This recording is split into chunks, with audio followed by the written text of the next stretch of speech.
Hey, I'm Phil from Contemplative Chaos, and thanks for tuning into my channel about parent-child bonding through shared activities. I'm a homeschooling father of 7 children.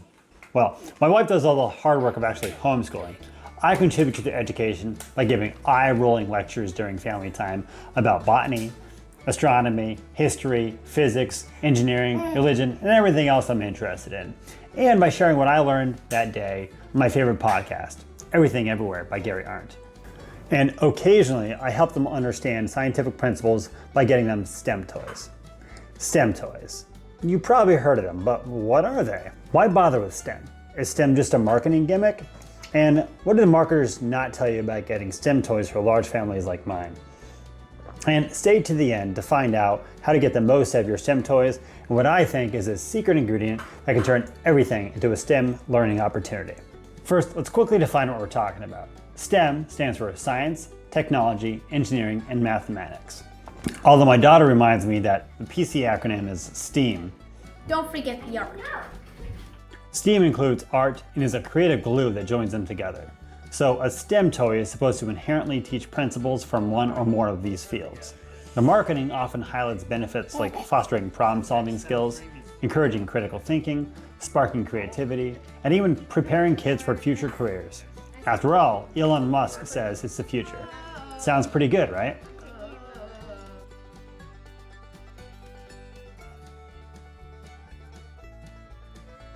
One of the things with having a big family, especially having little kids and bigger kids, is the little kids are always going to touch the bigger kids' stuff. So it's hard having a project that it's going to take several days and not having the little kids get to.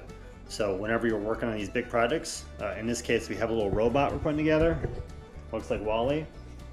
We had to put it in a room and lock it up so Benny does not get to it. So we'll put all the instructions in the whole kit. It's got to go on something transportable, and this is going to get locked away.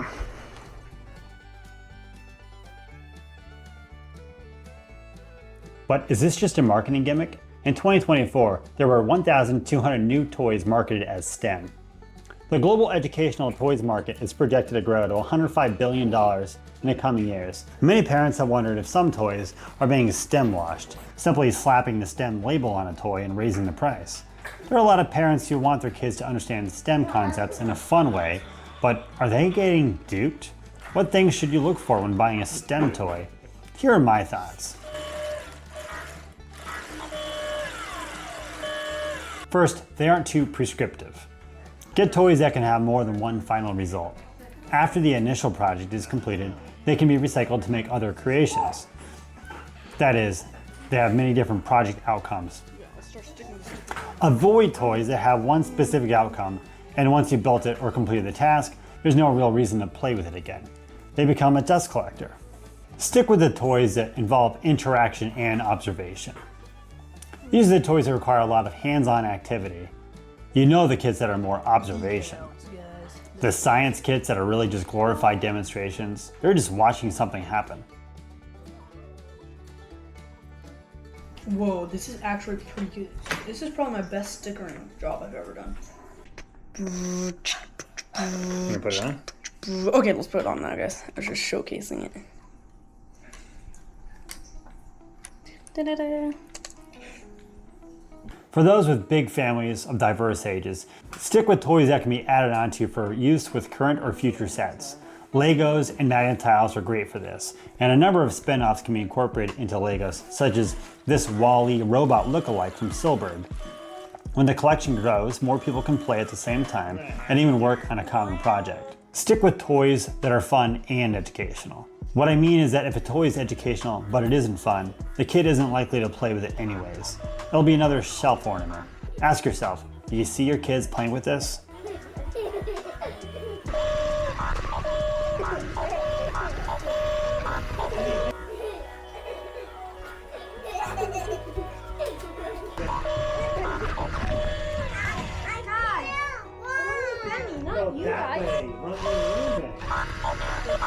When they work, they really work. I've seen my kids spend hours with open-ended building sets like Legos or magnet tiles, designing their own structures. Is that where they drink out of? Magnet tiles. Oh. If Septimus and Denise had arrived an hour earlier, they too would have been caught. And when On the thought crossed his mind, midshipman Prince saw the flash that Denise was now in even greater danger than he had imagined. She was. We've also had success with some simple circuit kits that genuinely teach how electricity works in a safe, hands-on way. And some coding apps or robots like Arduino that introduce programming logic in a playful, accessible manner have been fantastic. In fact, it was my son's favorite Christmas gift. The key here is active engagement and open-ended play. The best STEM toys aren't just about following instructions. They're about experimentation and discovery. Look at this. the camera's right there. Look at this, Daddy. Oh, you want to see that right there?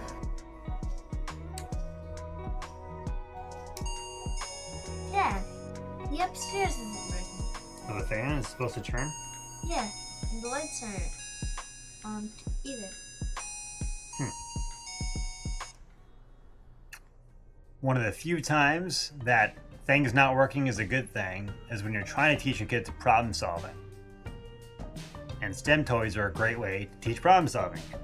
There's enough things that can go wrong. It's actually kind of fun when we realize, hey, we missed a step, let's go back and fix it. Hey, Dad. Look. It calls for another one. I didn't notice that at first. Oh. Where's the jumper cable?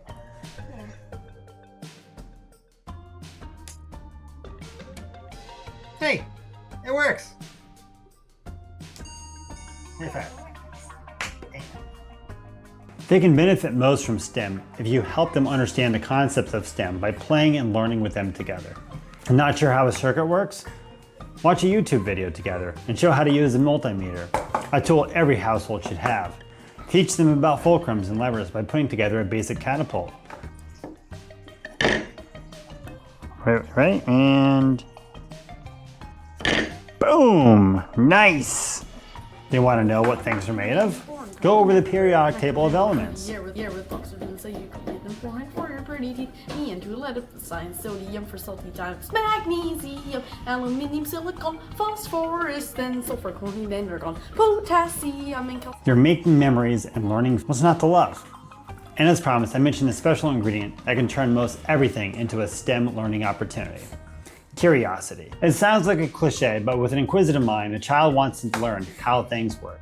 The truth is, science, technology, engineering, and mathematics are all around us. Daddy, how does a light bulb work?